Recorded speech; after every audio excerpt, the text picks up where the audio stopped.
The Great Hall of the Galactic Council was the largest structure ever built by intelligent life. It floated in the empty space between three star systems, a monument to unity and cooperation. Today, it held representatives from 847 different species. Today, they would vote on the fate of humanity. Ambassador Yuna stood alone on the central platform. She was a small woman with black hair and calm eyes. Around her, rising up like a mountain of faces, sat the aliens who would decide if Earth belonged in the galaxy. She had been the voice of humanity for 12 years.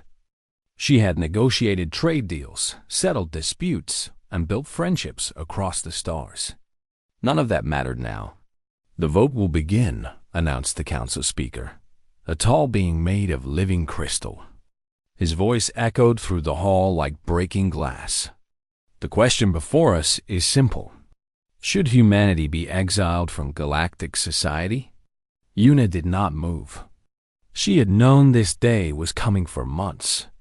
The whispers had grown into shouts. The concerns had become accusations. Humanity was too different, too strange, too dangerous. The first representative rose to speak. He was from a species called the Velthari, beings of pure energy who lived for thousands of years. "Humans feel too much," he said. "Their emotions are wild and uncontrolled. They love with such force that they destroy themselves. They hate with such heat that they burn everything around them. They are not stable enough to exist among us." Another representative stood. This one was a Karathi, a massive creature with 6 legs and armor like stone. "Humans are violent," she declared. "In just 300 years of space travel, they have fought 17 wars. They carry weapons even to peaceful meetings. They teach their children to fight before they teach them to speak. They are dangerous." One by one, they rose. One by one, they spoke. "Humans are unpredictable. Humans are reckless. Humans do not follow rules.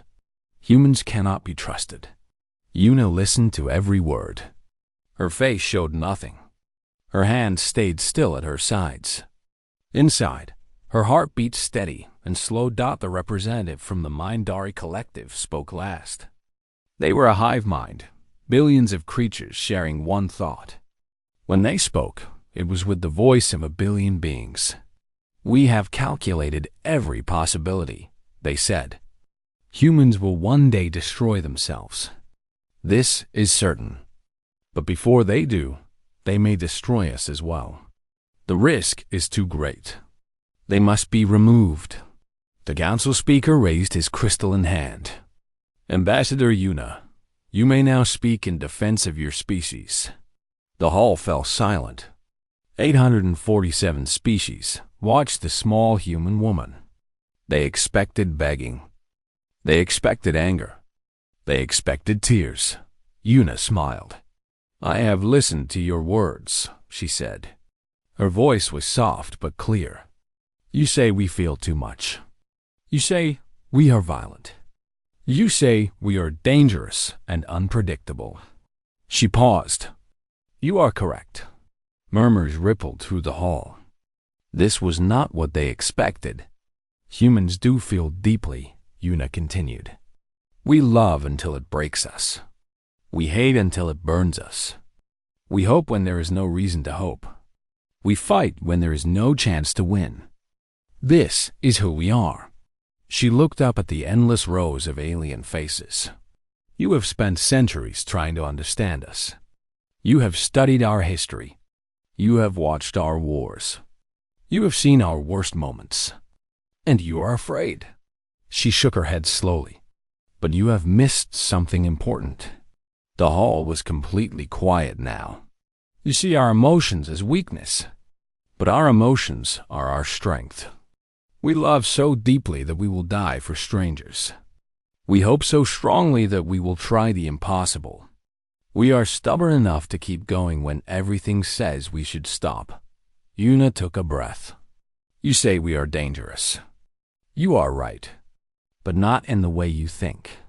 We are dangerous because we care. We are dangerous because we will not give up. We are dangerous because we believe in things bigger than ourselves. She straightened her shoulders. But we will not beg. We will not argue. We will not try to change your minds.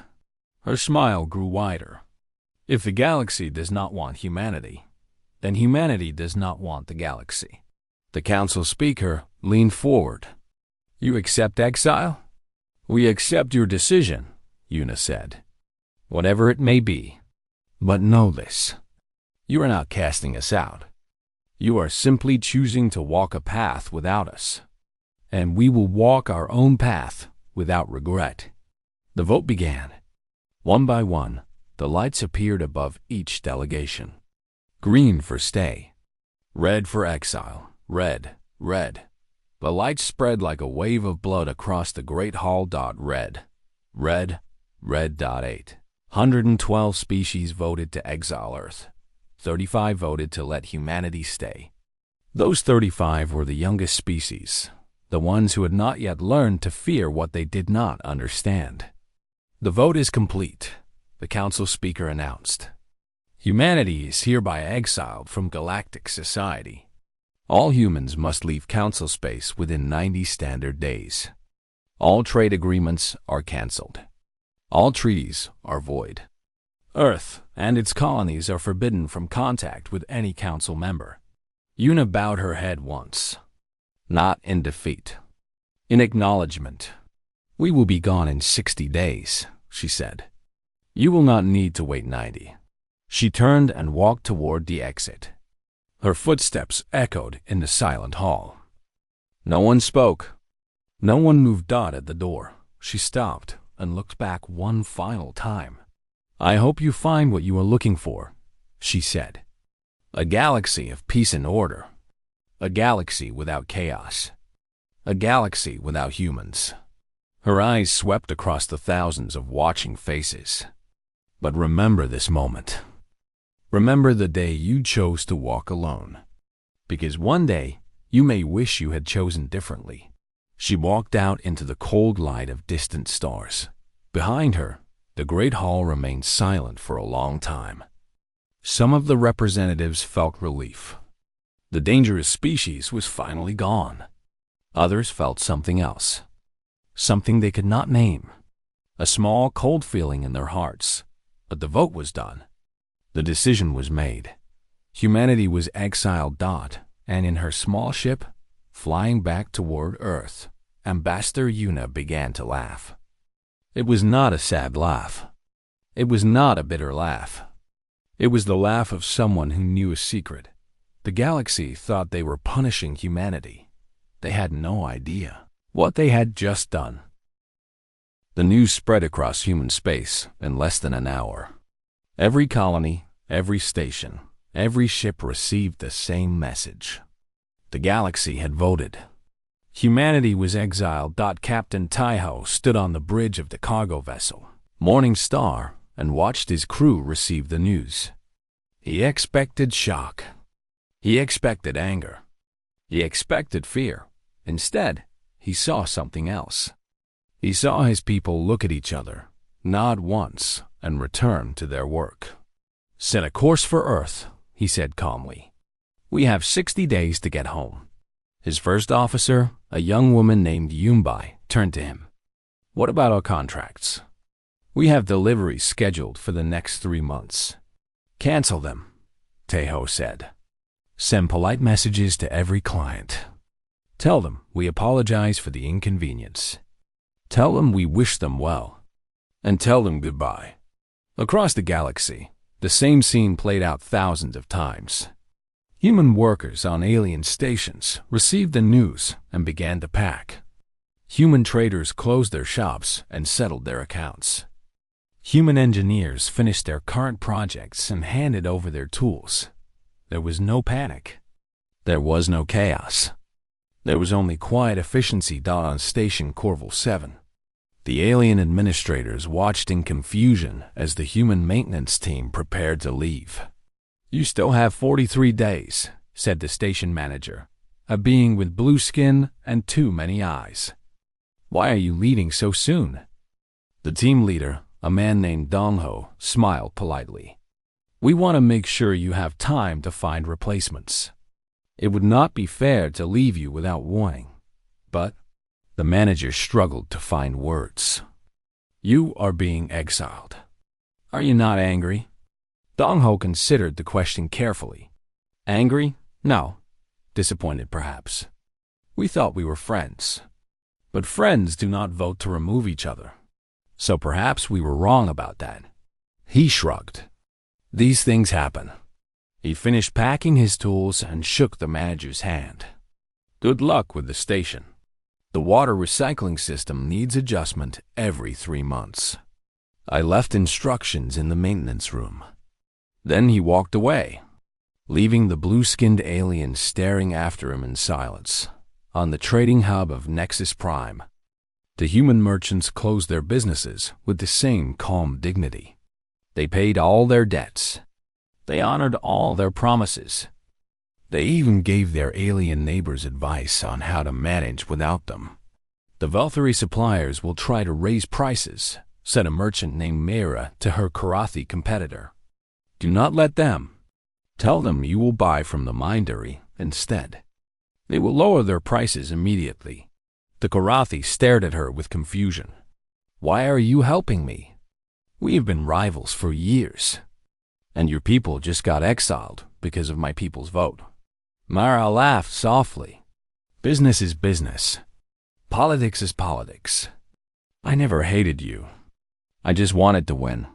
She placed a hand on the alien's armored shoulder. "Besides, someone needs to keep this market running. Might as well be you." The Karathi had no response. She simply watched as Mira walked away toward the human departure zone dot in the scientific research stations, scattered across council space.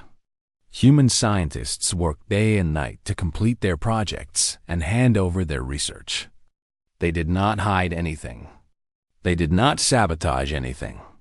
They gave everything freely, even the discoveries that had taken years to achieve. "This is the formula for the new medicine," said Dr. Su Min to her alien colleagues. "It will cure the plague that has troubled your planet for centuries. The tests are complete. It is ready." Her colleague, a being made of living light, flickered with confusion. "You would give this to us? Even now? Even after what we did?" Su Min closed her research files and stood up. "The medicine will save millions of lives. Those lives have nothing to do with politics. They are just people who are sick and need help." She smiled sadly. "We are leaving, but that does not mean we stop being human." The being of light had no face, but somehow it seemed ashamed dot back on Earth. Ambassador Yuna coordinated the Great Withdrawal. Ships arrived every hour, carrying humans home from every corner of the galaxy. The ports were busy but organized. Everyone knew what to do. Everyone knew where to go. President Haiyan Wu met with Yuna in the quiet hours of the night.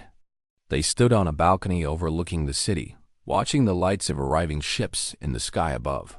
"How are our people?" he asked. "Calm," Yuna replied. "Dignified. Exactly as we hoped." Haiyan Wu nodded slowly. "And the aliens? How are they reacting?" Yuna's smile was thin. "They are confused. They expected us to fight. They expected us to beg. They expected us to cause trouble on our way out." She shook her head. "Instead, we are leaving like guests who have been asked to go. Polite, helpful, gracious. That confuses them?" "Terribly." Yuna looked up at the stars. "They do not understand how we can accept this without anger. They do not understand how we can help them even as they push us away.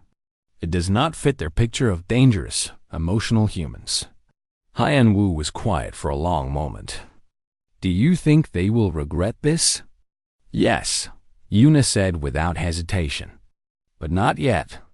First, they will feel relief. The dangerous species is gone. The galaxy is safe." Her eyes grew hard. "Then they will start to notice things. Small things at first. Stations that do not work quite right. Trade routes that take longer. Problems that nobody knows how to solve. Because we solved them, Hyanwu said. Because we solved them, Yuna agreed. For 300 years, we did the jobs nobody else wanted. We fixed the systems nobody else understood. We went to the dangerous places nobody else would go. She turned to face the president. They think they were carrying us. They have no idea that we were carrying them. On the 59th day, the last human ship prepared to leave Council space. Captain Tejo stood on the bridge of the Morning Star, looking out at the border marker that separated human space from the rest of the galaxy. Behind him were thousands of ships, all heading home. In front of him was nothing but empty space and the cold light of foreign stars. His communication officer spoke up. Captain, we are receiving messages from several alien stations. They are asking why we are leaving early. They say we still have 1 day. Tejo smiled. Send a reply. Tell them we finished our work. Tell them we wish them well. And tell them. He paused, choosing his words carefully. Tell them they can keep the extra day as a gift. We do not need it. The Morning Star crossed the border, and the galaxy officially ended its relationship with humanity. In the Great Hall of the Galactic Council, the lights that once marked Earth's place went dark. The representatives watched the empty spot and felt satisfied. The dangerous species was gone. The galaxy was finally safe. They were wrong, of course, but they would not know that for some time. 6 months passed as the Exile. 6 months without humans in galactic society. The council representatives had expected peace. They had expected order. They had expected everything to run smoothly, perhaps even better than before. They were very, very wrong. On Station Corval 7, the water recycling system failed for the 3rd time that month. The alien technicians stared at the complex machinery with growing frustration. The human left instructions, said one of them, a young being with purple scales. But I cannot understand them. What does he mean by field of vibration? How do I feel a vibration? The station manager with too many eyes had no answer. He remembered Dong Ho, the human maintenance worker who had kept everything running so perfectly for years. He remembered how the man would press his hand against machines and somehow know exactly what was wrong. Contact the Velthry engineers, the manager said finally. Perhaps they can help.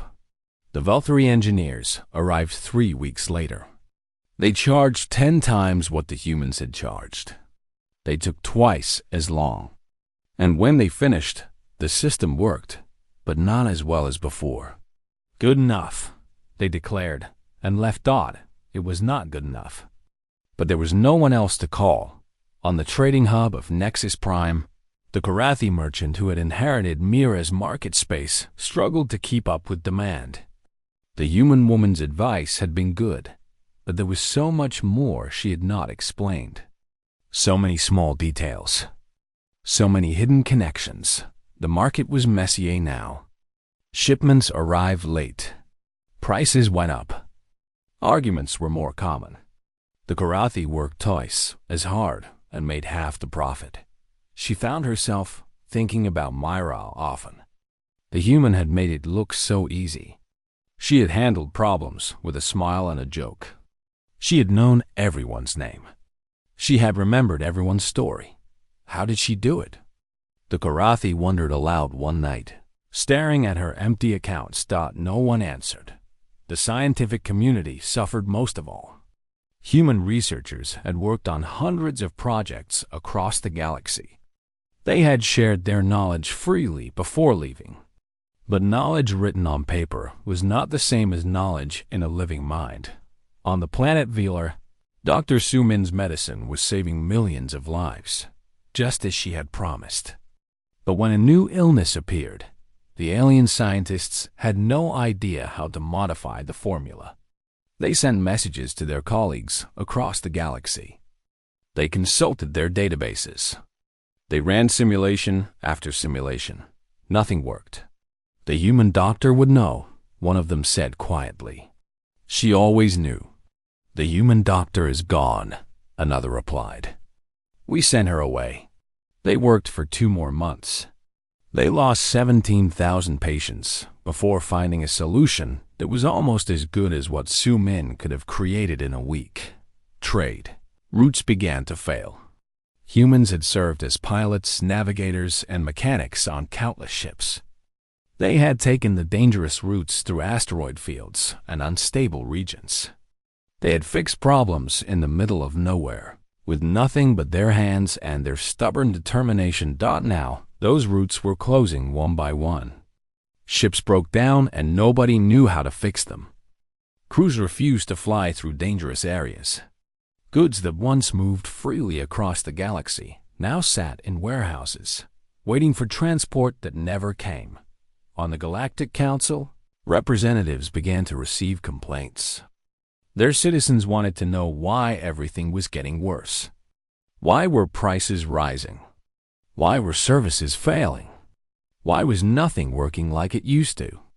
The council speaker tried to explain. These are temporary difficulties. We are adjusting to a new reality. Soon, everything will return to normal. But weeks passed and things did not return to normal. They got worse. The Mindari Collective, with their billion calculating minds, finally presented their analysis to the council. We had examined the data, they announced. We have calculated the impact of human removal on galactic systems. The results are concerning. They displayed charts and numbers that made the representatives gasp. Humans represented only 2% of the galactic population, but they contributed to 37% of all repair and maintenance work. They handled 42% of dangerous transport routes. They participated in 28% of all scientific research. The numbers kept coming. They volunteered for 56% of disaster relief missions. They made up 63% of all first responders on mixed-species stations. They provided 71% of all emergency medical support in frontier regions. The council hall was silent. We did not realize, the Mindari said, how much we depended on them. We saw their small numbers and assumed their small importance. We were wrong. The representative from the Velthari rose slowly. His energy form flickered with something that might have been shame. They did the jobs we did not want to do, he said quietly. They went to the places we did not want to go. They solved the problems we did not want to face. He paused. And we called them dangerous. We called them unstable. We sent them away. Can we ask them to return? Someone asked. The Mindari flickered. We have analyzed this possibility. Human psychology suggests they will not respond well to a simple invitation. They were publicly rejected by 812 species. Their dignity was wounded. A casual request will not be enough. Then what do we do? No one had an answer. On Earth, Ambassador Yuna received reports from human observers near the border. She read about the failing stations, the broken trade routes, the struggling scientists. She read about the growing chaos in a galaxy that had once run so smoothly. She felt no satisfaction. There was no joy in watching others suffer. But there was a kind of grim understanding. They are learning, she said to President Hyam Wu. Slowly, painfully, but they are learning. Learning what? Yuna looked out at the stars she could no longer visit. That strength is not always loud. That power is not always obvious. That the people who hold everything together are often the ones nobody notices. She closed her eyes. They thought we were the problem. They will discover that we were the solution. And by then, she shook her head slowly. By then, they will have learned a lesson they will never forget. In the great hall of the Galactic Council, the empty spot where Earth's light once shone seemed darker than ever. The representatives looked at it often now. They remembered the small human woman who had smiled at their verdict and walked away without regret. They were beginning to understand what that smile had meant. But understanding came too late. and pride still whispered that they could manage on their own. So they struggled on, refusing to admit what was becoming more obvious every day. The galaxy was falling apart, and the only ones who knew how to fix it were gone. 2 years after the exile, a delegation of ships appeared at the border of human space. They carried representatives from 17 different species, including members of the Galactic Council itself. They came with gifts, with apologies, and with a request. Commander Hana stood on the observation deck of Border Station Alpha and watched the alien ships approach. She was a tall woman with gray in her hair and steel in her eyes. She had spent her entire career protecting human interests in a galaxy that never fully accepted them. Now she would see what that galaxy wanted. They are requesting permission to cross the border, her communication officer reported. They say they come in peace. They say they want to talk. Hana nodded slowly. Grant them permission. Escort them to meeting room 7. And make sure they understand they are guests, not authorities here. The alien delegation was led by a Volthari named Coral. He was ancient, even by the standards of his long-lived species. He had been one of the loudest voices calling for human exile. Now he walked through the human station with something unfamiliar in his energy form. Humility. Commander. Hana met them in a simple room with a simple table. No grand hall. No elevated platforms. Just chairs and a window showing the stars beyond. Welcome to human space, she said. Her voice was polite but cool. What brings you here? Coral flickered. We come to discuss a new arrangement. The galaxy has experienced difficulties since your departure. We believe it is time to reconsider the exile. Reconsider, Hana repeated. The word hung in the air like ice. We were hasty, Coral continued. We made a decision based on fear rather than fact. We have come to understand that humans contributed much more to galactic society than we realized. We would like to offer you a chance to return. Hana said nothing. She simply looked at the alien delegation with those steel eyes. We are prepared to offer partial citizenship, Coral said. Humans could return to Council space with certain restrictions. You would be allowed to work, to trade, to participate in society. In time, perhaps full citizenship could be discussed. Partial citizenship, Hana said. Restrictions. Perhaps full rights someday, if we behave. Coral shifted uncomfortably. It is a generous offer, given the circumstances. The circumstances, Hana said, are that you are failing. Your stations are breaking. Your trade routes are collapsing.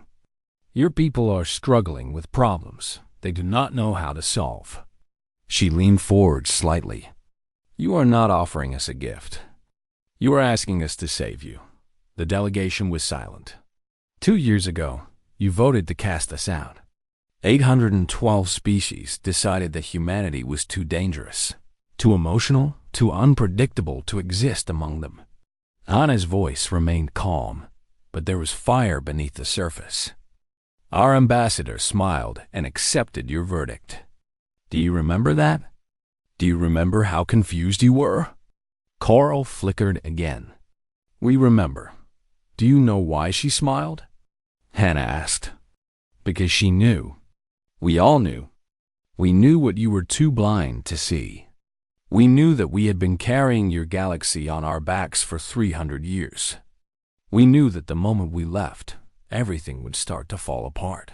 She stood and walked to the window. You thought you were punishing us. You thought exile would humble us, hurt us, teach us a lesson. She turned back to face them. But we were never the ones who needed to learn. You were. A Karathi representative spoke up. His voice was rough with frustration. Then you will let the galaxy suffer? You will watch everything fall apart, just to prove a point? Hana looked at him with something close to pity. We are not watching you suffer. We simply stopped helping you. There is a difference. She shook her head. For 3 centuries, we did the hard jobs. We took the dangerous paths. We solved the impossible problems. And every day, you told us we were not good enough. Every day, you reminded us that we were too emotional, too unstable, too human. She returned to her chair. So we left. And now you see what life is like without us. Not because we wanted revenge, but because you needed to understand the truth. What truth? Coral asked quietly. That we were never the ones holding you back. You were the ones holding us back. Hana's voice softened slightly. We spent 300 years trying to earn your respect, trying to prove we belonged, trying to fit into your galaxy. And it was never enough. It would never have been enough. The room was very quiet. Now you offer us partial citizenship, restrictions, the chance to earn full rights someday. Hana almost smiled. 2 years ago, we might have accepted. We were so desperate to belong. But we have learned something since then. What have you learned? Coral asked. We have learned that we do not need you. Hana stood again. In 2 years, humanity has built more than we built in 3 centuries under your rule. We have new technologies, new colonies, new dreams. We are not struggling. We are thriving. She gestured to the window, to the stars beyond. Out there, beyond your borders, we have found our own path. We have built our own future. Not because you allowed us, not because you approved, but because we are human, and humans do not give up. The delegation looked at each other with growing dismay. So, what would you accept? The Karathi asked. What would it take for humans to return? Hana considered the question carefully. I do not speak for all of humanity, but I can tell you what I think. She looked at each alien in turn. We will not return as second-class citizens. We will not accept restrictions and limitations. We will not beg for the approval we once craved. She paused. If the galaxy wants humanity back, it must accept us as equals. Full citizenship, full rights, full respect. Not because we proved ourselves, not because we earned it, but because we deserved it all along. Coral's energy form dimmed. The Council will never agree to that. Too many species still fear humans. Too many voices still speak against you. Then we have nothing more to discuss. Hana moved toward the door. You are welcome to rest here before your journey home. Our hospitality extends that far, at least. But we will not accept your offer. Wait, Coral said. Please. Hana stopped but did not turn around. What if I told you that some of us voted against exile? What if I told you that there are species who regret what happened? Species who would fight for full human citizenship. Hana looked over her shoulder. 35 species voted for us to stay. I remember every one of them. They are the only members of the galaxy who will ever have our trust again. She paused. If they want to talk, we will listen. But the others, the 812 who cast us out, they made their choice. Now they live with it. She walked out of the room, leaving the delegation alone with their failure. Outside, looking at the stars, Commander Hana allowed herself one small smile. It was not a happy smile. It was the smile of someone who had waited a long time for justice. The galaxy had come crawling back, and humanity had said no. 10 years had passed since the exile. 10 years since humanity walked away from the galaxy without regret. In that time, everything had changed. Ambassador Yuna stood on the balcony of her home on New Sol, a human colony that had not existed when the exile began. Below her, a city of 3 million people lived, worked, and dreamed under an alien sky. This was just one of 17 new colonies. Humanity was spreading across the stars faster than ever before. She was older now. Her black hair was streaked with white. Her calm eyes had seen much in the past decade, but her smile was the same, the smile of someone who knew a secret. "The delegation from the 35 Alliance has arrived," her assistant announced. "They are waiting in the conference center." Yuna nodded. The 35 Alliance was the name given to the species who had voted against Exile. In the years since, they had quietly separated from the Galactic Council. They had formed their own smaller union, and they had never stopped trying to rebuild their friendship with humanity. Today, they would finally succeed. The conference center was filled with representatives from all 35 species. They were a strange collection. Young species mostly, species who had not yet learned to fear what they did not understand. Species who remembered that humans had helped them when no one else would. Yuna walked among them, greeting old friends and new allies. She stopped before Torn, a young being from a species called the Kelani. He had been just a child during the exile. Now he was the leader of his people. "Ambassador Yuna," he said, bowing his head. "Thank you for meeting with us." "Thank you for never giving up," she replied. "Your people stood by us when it cost you everything. We do not forget such things." The meeting began with good news. After 10 years of negotiation, humanity and the 35 Alliance were ready to sign a treaty of full partnership. Not citizenship in someone else's galaxy. Something better. A new alliance of equals building a new future together.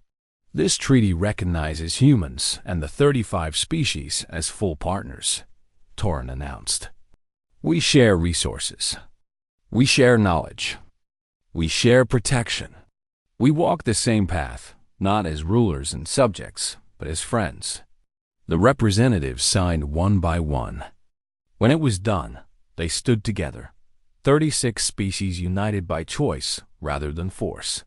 Outside the alliance, the rest of the galaxy watched with growing anxiety.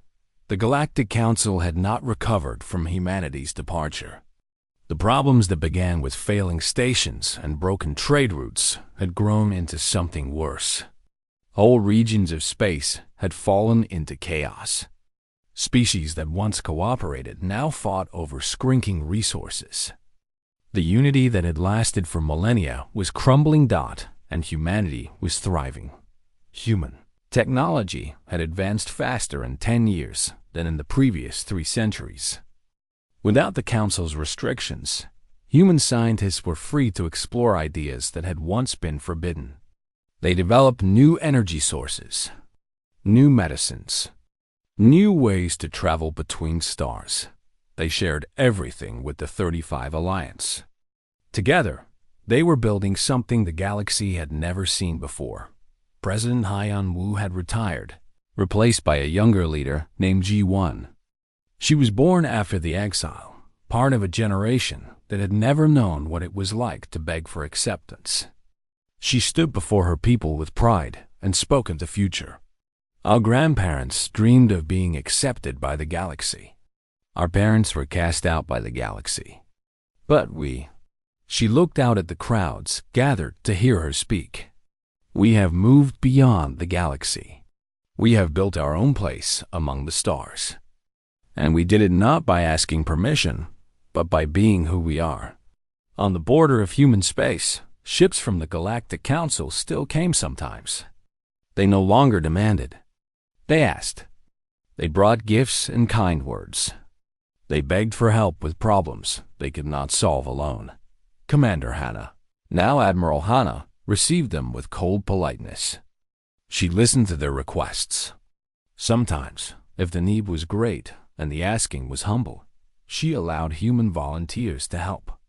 But never under Council authority. Never as second-class citizens. Always as equals offering aid to those in need. "Why do you help them at all?" a young officer asked her once. After everything they did?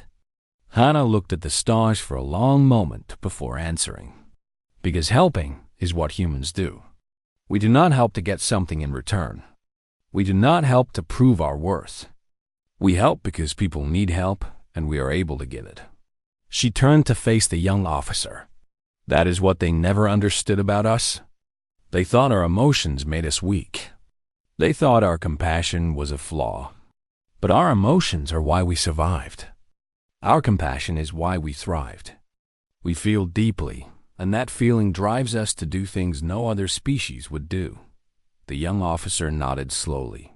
Let them struggle, Hana continued. Let them learn. But when they ask for help, give it freely. Not because they deserve it.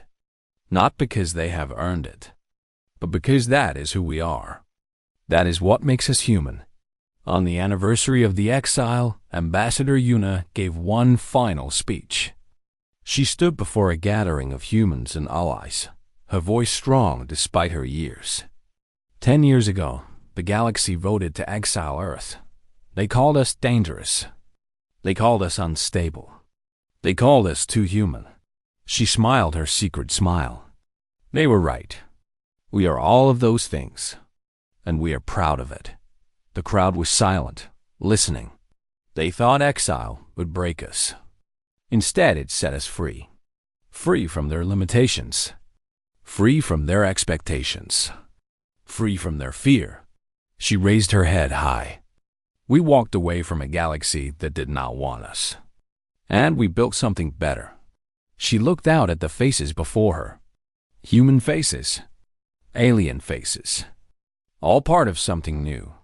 The galaxy voted to exile Earth, but Earth walked away without regret. Because we knew something they did not know. We knew that we did not need them.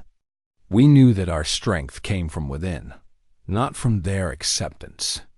We knew that humans do not give up, do not surrender, do not stop fighting for a better tomorrow.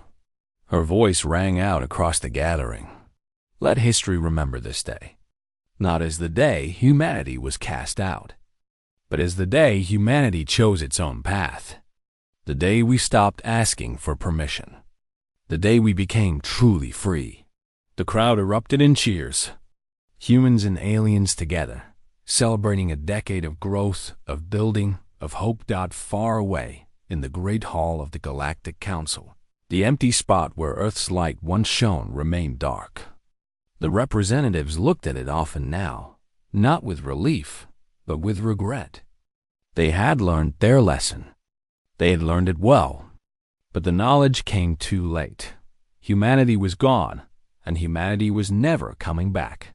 But somewhere, beyond the borders of council space, in a corner of the galaxy that was growing brighter every day, 36 species were building a new future. A future of equals. A future of hope.